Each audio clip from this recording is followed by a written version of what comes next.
Хар хорон тусам дундын шүүхийн хамт олондоо түүхт 50 жилийн ойн баярын мэндийг хүргэе. За миний би 1988 онд Монгол Улсын их сургууль төгсөөд төрлөх хар хорон суманда өмгөөлөгчөөр ажиллаж байгаад 1993 онд сум дундын шүүх байгуулагдахад шүүгчээр ажилд орсон. За тэр цагаас хойш 2012 он хүртэл тус шүүхэд 8 жил шүүгчээр 11 жил ерөнхий шүүгчээр ажилласан. За намайг анх шүүгчээр томилогдоод шүүхэд ажиллаж эхлэхэд тухайн шүүхийн ерөнхий шүүгчээр Лавгмаа шүүгч, за надтай хамт Нэргүү, Болдоотор гэх шүүгч нар томилогдсон ажиллаж байсан. За Нэргүү шүүгч маань бол Хожирт сумын хэсгийн шүүхэд шүүгчээр ажиллаж байсан. Болдоотор маань хар орны 20 хангид төлөөлөгчөөр ажиллаж байсан. Энэ хоёр үед ингийн хоёр залуутай шүүгчээр томилогдсон орж ажиллаж байлаа. За энэ анх шүүгчээр томилогдсон ажилласан цаг хугацаанаас эхлээд өнөөдөр хүртэл би энэ ажиллаж байгаа түүхэн хугацаагаа их бахархалтайгаар бодож идэг. Өдөө зэрэгтэй ингэж ажиллаж амьдрах энэ хугацаанд миний ерөнхий шүүгчээр ажиллаж байсан Лавгмаа гэдэг хүний дуршлага, ажилдаа хандах хандлага, хувийн зан чанар нь надад их нөлөөлсөн. Би өөрөө их тайван хүн. Тэр хүний дэргэд очиж ажилласнараа би тэр хүнээс их юм сурч авсан. Тэгээд Лавгмаа дарагтаа дандаа талархаж явдаг, багшигаан гэж хөндлөж явдаг. За олон өөр надад дуршлага олсон олон сайхан шүүгчнэр байгаа. Өөрхөнгөө аймгийн шүүхэд ажиллаж байсан шүүгчнэр маань, хамт ажиллаж байгаа шүүгчнэр маань, за бас шүүхийн хамт олон маань бүгд надад миний өдөө зэрэгтэй явахад нь өчнөө тусдын болж байсан гэдгийг би энэ түүхт баярын өдрөг тохиолдолд бас хэлмээр санагдаж байна. Хүн ажил амьдралынхаа гарааг эхэлсэн анхны хамт олноо байнга сананд дурсаж байдаг. Манай харны шүүхийн хамт олон хоорондоо их ив нэгдэлтэй, дандаа нэгнийгэн гэсэн сэтгэлтэй, ажлын төлөө бол тэр ар гэрийн амьдралаа мартан зүтгэдэг ийм л хамт олон байсан. Бүгд нэг зүгт харж, нэг зорилготой, нэг санаа бодолтой ажиллаж байсан. Тэр хамт олноороо би дандаа бахархаж байдаг.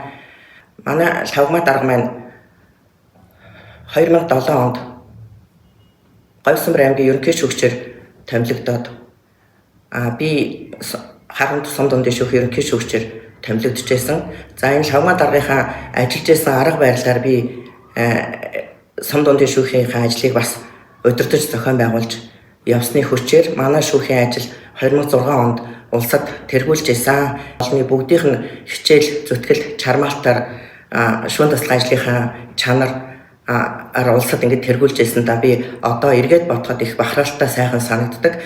Тэгээд үеийн үед энэ хамт олноороо бахархах гол шалтгаан нь бүгдээрээ нөгөө нэгэн зүгт зорилгоо ойлгоод нэгэн зүгт хамтарч ажиллаж байдаг, нэгнийгээ дандаа дэмжиж байдаг энэ хамт олон дандаа надад өгүүлэгдэж байдаг. За миний би мөн 2009-оос 2012 онд шүүхийн сахилгын орооны гишүүнээр сонгогдсон ажиллаж байсан.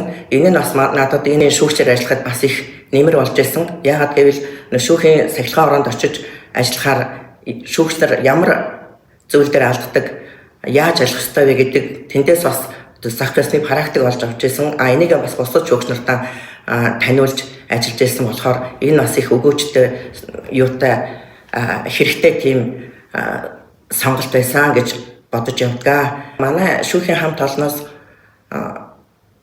улсын дээд шүүхийн шүүгч Соёл Эрдэнэ гээд улсын дээд шүүхийн шүүгч төрсөн. За аймгийн ерөнхий шүүгчээр манай Лавгмаа дарга, манай Таштондов шүүгч бас аймгийн ерөнхий шүүгчээр томилогдож байна.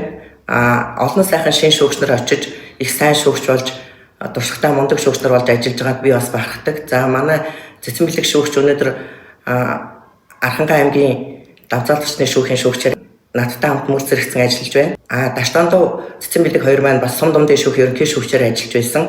Гэх мэтлэн манай шүүхээс төрөн гарсан аймгийн ерөнхий шүүгч, дээд шүүхийн шүүгч, сум дундын шүүхийн ерөнхий шүүгч нар ингэж төрөн гарч ирснийг эргээд бодохоор их бахархалтай санагддаг. Бидний ажиллаж байсан үед компьютер байхгүй бүх юмаа гараар бичдэг үе байсан. Шүүгч болгонд туслахтай байгаагүй. Бүгдээрээ өөрийнхөө ажлыг дандаа гараар бичиж, гэрч асуусан ч гараар бичин, шийдвэр тогтоолоо бичсэн ч гараар бичин. Тийм үед шүүгчийн ажлыг хийж эхэлж исэн. Одоо бол бүх юм ингээд компьютертэй шүүгч болгонд туслахтай ажиллахад их таатай нөхцөл байдал бий болсон байгаа. Хичнээн тийм үед ажиллаж исэн ч гэсэн ажлаа салгартуулахгүй хамт олонныхаа хүчээр энэ ажлын цаана гарч ирсэндээ одоо эргээд бодоход бас сайхан дурсгалтай санагддаг. Тэгээ шүүх өөрийн гэсэн байргүй нэг компани байранд байгаад нэг сургалтанд яваад ирэхэд хамаг тавилгаан гадаа гаргаад тавьчихсан байж ах үе энэ төр хүнд нөхцөл байдал байсан. Одоо тэр үеийг бодох юм бол харьцангуй харны шүүх маань сайхан байр, шинэ байранд орчихсон үйл ажиллагаагаа явуулж байгаа талархалтай сайхан санагддаг. Хамт олон эвтэй байвал ажил их үр дүнтэй байдаг. Тэгэхээр би одоо залуу үедээ юу гэж захих вэ гэхээр хүн болгон дор бүрдээ өөр эрхэлсэн ажилдаа эзэн болоод нэг баг болж ажиллаж чадах юм бол тухайн шүүхийн ажил урагштай сайн явна. Мөн хамт олонны бие биендээ итгэл хамт олон уур амьсгал сайжирнаа. Тэгээ хамт олон өөрснөө уур амьсгал сайтай байх юм бол ажлын бүтээмж аяндаа сайн байдаг. Энийг бол би олон жилийн ажилласан туршлагаасаа бол баттай хэлж чаднаа. Тийм болохоор залуу үе минь та бүхэн нэг байгууллагад ажиллаж хамт олон гэж явж байгаа бол бүгдээрээ хоорондоо ив нэгдэлтэй, бие биенээ гэсэн сэтгэлтэй, бие биенийхээ тус тэмийг байнга авдаг, нэгэндээ тусалдаг, нэгнээ гэсэн сэтгэлтэй байх юм бол ямар ч ажлын цаана гарч чаднаа гэж та нартаа захиж хэлье. Тэгээд 50 жилийнхаа түүхтэйг та бүхэн минь сайхан тэмдэглэн өнгөрүүлээрэ. Та нартай бүгдээрэнд нь ажлын өндөр амжилт, энэ хорвоогийн хамгийн сайн сайхан бүхнийг чин сэтгэлээсээ хүсье өрөөё.